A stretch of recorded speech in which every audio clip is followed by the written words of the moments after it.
नमस्कार श्रोते हो, तुम्ही ऐकत आहात स्पर्श तुझ्या प्रीतीचा भाग 45. अक्षय आणि सोनाली एका वकिलांकडे आले होते. वकील साहेब जमिनीच्या कागदपत्रांची झेरॉक्स पाहण्यामध्ये व्यस्त होते. यातून काहीतरी मार्ग निघाला तर आपण शारदा आणि प्रल्हादला चांगला धडा शिकवायचा, हे विचार अक्षयच्या मनामध्ये सुरू होते. आमची 50 एकर जमीन आहे, पण माझ्या वाट्याला फक्त 7.5 एकर मिळत आहे.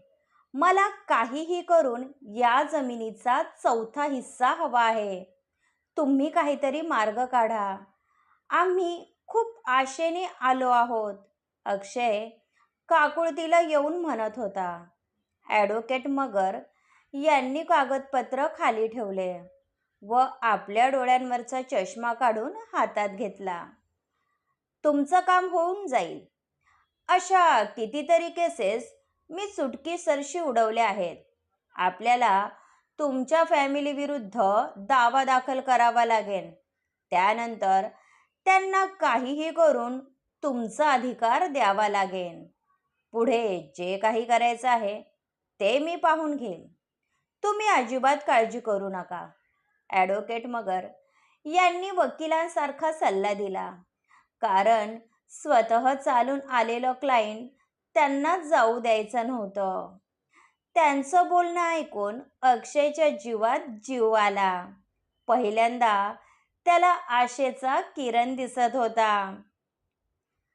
तुम्ही दावा दाखल करायला घ्या. आम्हाला आमचा अधिकार हवा आहे. अक्षयचा उत्साह वाढला होता. तसं सोनालीने त्याला डोळ्यांनी खुणावलं. तसा अक्षय भानावर आला. तुमची फी सांगितली नाही? अक्षयने विचारलं. माझ्या फीचं नंतर सांगतो. आधी दावा दाखल करण्यासाठी तुम्हाला 5 लाख रुपये द्यावे लागतील. बाकीचा खर्च आपण नंतर पाहू, ॲडव्होकेट मगर यांनी सांगितलं. काय? 5 लाख? आकडा ऐकून अक्षय ताडकन उडाला होता. मी अंदाजे आकडा सांगितला आहे. 50 एकर जमिनीवर दावा दाखल करणं खायचं काम नाही. आधी मला जमिनीचे सरकारी मूल्यमापन काढावे लागेल. त्या अनुषंगाने आपल्याला कोर्टमध्ये स्टॅम्प ड्युटी भरावी लागेल, जी 5 लाखाच्या खाली जाणार नाही. एकदा का दावा दाखल करायला घेतला, त्यानंतर मी तुम्हाला व्यवस्थित समजावून सांगतो, ॲडव्होकेट मगर म्हणाले. तुमची फी किती द्यावी लागेल? अक्षयने विचारायचं म्हणून विचारलं. माझी फी लाखोमध्ये आहे. तरी तुमच्यासाठी मी 20,000 कमी करायला तयार आहे. पण प्रत्येक तारखेला तुम्हाला 2,000 रुपये द्यावे लागतील. त्यासोबत जो काही वरचा खर्च असेल तो वेगळा करावा लागेल, ॲडव्होकेट मगर यांनी सांगितलं. तसे दोघेही जागचे उठले. आम्ही नंतर कळवतो, अक्षयने सोनालीला इशारा केला. तसा दोघांनीही काढता पाय घेतला. त्या दिवसभरात त्यांनी कितीतरी वकिलांची भेट घेतली, पण फीमध्ये काहीही कमी झाली नाही. काही वकिलांनी त्याला 2.25 फी सांगितली होती. त्यामुळे दोघेजण हताश झाले होते. तू काय ठरवलं आहे? कोणताही वकील 5 लाखाच्या खाली आकडा सांगत नाही. त्यानंतर आणखी खर्च करावा लागेल. आपण आत्तापर्यंत जी काही सेव्हिंग केली आहे ती या जमिनीच्या फंदात निघून जाईल. इतकं सर्व करूनही आपल्या बाजूने निकाल लागला नाही तर आपल्यावर जीव द्यायची वेळ येईल. सोनाली हताश झाली होती. दोघेही एका हॉटेलमध्ये चहा पीत बसले होते. उगाच विषय ताणण्यात अर्थ नाही. माझा मित्र सांगत होता की त्याची जमिनीची केस सॉल्व्ह होण्यासाठी 7 वर्ष लागले होते. आपली पण अशी अवस्था झाली तर काम सोडून कोर्टाच्या चक्रा घालाव्या लागतील. तोपर्यंत दादा मस्तपैकी शेती करून पैसा कमवेल आपण जर त्याच्याकडे उत्पन्नाचा हिस्सा मागितला तर वहिनी लगेच आपल्याकडे दादाचे पैसे मागेल. मला तर काय करावं ते सुचत नाही. अक्षय आता चांगलाच वैतागला होता. आपल्याला यातील काहीच माहिती नाही, त्यामुळे जे भेटत आहे ते मुकाट्याने घेण्यात भलाई आहे. हातचं सोडून पळत्याच्या मागे धावलो तर जमीन आणि पैसा दोन्हीही हातातून जाईल. या विषयावर माझे पप्पांसोबत बोलणं झालं आहे. ते म्हणत होते की कोर्ट कचेरीच्या नादी लागू नका, नाहीतर तुम्हाला महागात पडेल. सोनाली चांगलीच घाबरली होती. तसा अक्षय विचार करू लागला. दोघांनीही चहा घेतला व घरी जाण्यासाठी निघाले. यापुढे काहीतरी ठोस पाऊल उचलणं गरजेचं होतं. मंदाला दिवस गेले असल्यामुळे तिने घरकामामध्ये हात आखडला होता. ती स्वतःला अजिबात त्रास करून घेत नव्हती, ज्यामुळे वंदना चांगलीच भडकली होती. कारण कालपर्यंत जी मंदा खालची मान वर करत नव्हती, आता ती तहाट मानेने घरात वावरत होती. ती कोणाचाही शब्द खाली पडू देत नव्हती. सोमनाथला सांगण्यात अर्थ नव्हता, कारण तो काही बोलायला गेला तर मंदा डायरेक्ट पोलिसांची धमकी देत होती. अगं ये पोरे, दुपारच्या जेवणाची वेळ झाली आहे. अजून चूल पेटली नाही. लवकर जेवण करायला घे. इथे पोटामध्ये कावळे ओरडायला लागले आहे. वंदनाने आवाज दिला. तशी मंदा बाहेर आली. माझे पाय खूप दुखत आहे. माझ्याने होणार नाही. त्यात जेवण बनवायला घेतलं तर मला मळमळल्यासारखं होतं. म्हणून जेवणाचं तुम्ही काय ते पाहून घ्या, मंदा शांतपणे म्हणाली. तसं वंदनाने डोक्याला हात लावला. बाई बाई बाई, काय ते कौतुक. जशी काय आम्हाला मुलं झालीच नाही. आम्ही गरोदरपणात 9 महिने शेतामध्ये कामं केली होती. आम्हाला बरी धाड नाही भरली. तुझा हा नाजूकपणा माझ्यासमोर चालणार नाही. आधी जेवण करायला घे, नाहीतर माझ्यासारखं वाईट कोणीही नाही. वंदना चांगलीच चिडली होती. तशी मंदाने हातात पिशवी घेतली आणि पायात चप्पल चढवली. अगं ये भवाने, कुठं निघालीस? तुला एकदा सांगितलेलं समजत नाही का? वंदना तिच्या मागं आली. तुमची बडबड ऐकण्यापेक्षा मी शेतामध्ये जाऊन निवांत बसते. आधीच माझी तब्येत ठीक नाही, त्यामध्ये तुमची बडबड ऐकत बसले तर मला आणखी त्रास होईल. मंदाचं उलट उत्तर देणं वंदनाला आवडलं नव्हतं, पण तिचे दोन्ही हात दगडाखाली होते, त्यामुळे ती तन तन करत आतमध्ये गेली. मंदा एकटीच रस्त्यावरून चालली होती. तशा तिला सुलोचनाबाई दिसल्या. काकी, मंदाने मोठ्याने आवाज दिला. तशी सुलोचनाबाईंची नजर तिच्यावर पडली. कशी आहेस पोरी? उन्हातारात आराम करायचं सोडून कुठं निघाली? सुलोचनाबाईने प्रेमाने तिची चौकशी केली. घरामध्ये मन लागत नाही. एकटं बसून कंटाळा आला होता, म्हणून शेतामध्ये चालले होते. मंदा हसत म्हणाले. चल माझ्यासोबत. मी पण शेताकडे चालली होती. आज मी घावणं बनवलं आहे. तुला खाऊ घालते. त्यानंतर तू आपल्या खोलीवर आराम कर. मी आहे तुझ्यासोबत, सुलोचनाबाई म्हणाल्या. तशी तिची कळी खुलली. ती आपली हळूहळू पावलं टाकत सुलोचनाबाईसोबत निघाली. त्या दिवसानंतर मंदाचे देशमुख फॅमिलीसोबत चांगले रिलेशन मेंटेन झाले होते. सोमनाथला न जुमानता ती सर्वांसोबत बोलत होती. त्याला माहीत होतं की ती ऐकणार नाही, म्हणून त्यानेही तिला अडवलं नाही. कारण मंदा आता कमालीची धीट झाली होती. ती कोणाचेही ऐकून घेत नव्हती. त्यात सोमनाथला पोलिसांची भीती वाटत होती, म्हणून तो तिच्या नादी लागत नव्हता. शारदा रात्रीच्या जेवणाची तयारी करत होती. अनु तिला कामात मदत करत होती. दादा अजून आला कसा नाही? अनुने विचारले. तुझे दादा सागर भाऊजींसोबत बाहेर गेले आहेत. त्यांना हॉटेलसाठी काही सामान खरेदी करायचं होतं, शारदाने सांगितलं. तुमचं हॉटेल कसं चाललं आहे? अनुने विचारलं. सध्या तरी म्हणावा तसा रिस्पॉन्स नाही. मी सागर भाऊजींना मार्केटिंगवर जोर द्यायला सांगितलं आहे. एकदा का लोकांपर्यंत आपल्या हॉटेलची जाहिरात गेली, त्यानंतर कस्टमरची रीघ लागेल. कारण मी स्वतः जेवण टेस्ट केलं आहे. त्यांनी क्वालिटी छान मेंटेन ठेवली आहे, शारदा म्हणाली. डोंट वरी वहिनी, कोणताही नवीन बिझनेस सेटल व्हायला थोडा वेळ लागतो. एकदा का आपलं हॉटेल फेमस झालं, त्यानंतर बघ, लांबून लोक आपल्या हॉटेलला व्हिजिट करायला येतील, अनु म्हणाली. तितक्यात प्रल्हाद आणि सागर आतमध्ये आले. जेवायला वाढ शारदा, आज बरेच उशीर झाला आहे. प्रल्हाद जेवायला बसला. तुमचं काम झालं भाऊजी? शारदाने विचारलं. हो वहिनी, हॉटेलचा माल आणला आहे. तुम्ही जे मार्केटिंगचं म्हणाले होते, त्या संदर्भात एका मित्रासोबत माझं बोलणं झालं आहे. तो आपल्याला मदत करेल, सागर म्हणाला. तशा सुलोचनाबाई आतमध्ये आल्या. तू पण आमच्यासोबत जेवायला बस. घरी जाऊन कशाला त्या अनिताला त्रास देतो, सुलोचनाबाईने आग्रह केला. म्हणून सागर त्यांच्यासोबत जेवायला बसला. सर्वजण गप्पा करत जेवण करत होते.